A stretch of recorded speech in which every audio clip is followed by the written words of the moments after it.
ایک بڑے اللہ والے ہیں ابن منقدر رحمت اللہ علیہ، وہ فرماتے ہیں میں پوری رات اپنے ابا کی پاؤں کو دباتے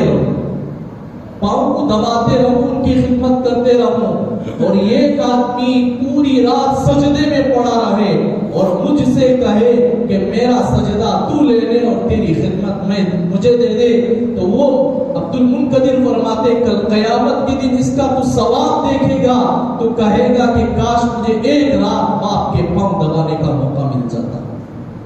حضور نے فرمایا جنت کا بیچ کا دروازہ باپ ہے، اگر تو اس کی حفاظت کر لے تو کر لے، اگر ضائع کرتا ہے تو کر لے۔ تو جنت کے اندر داخل ہونا چاہتا ہے تو باپ کی خدمت کر لے۔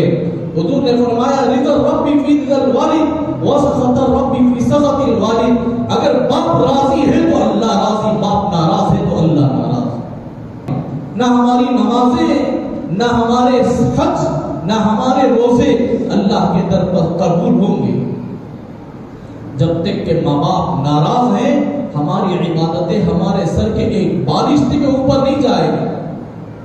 میرے دوستو، ہم ان کی قدر کریں، ان کا احترام کریں، ان کی تعظیم کریں، یہ ہمارا حق ہے کہ ہم ان کے لیے جتنا ہو سکے ان کی صحت کے لیے دعائیں کرتے رہیں۔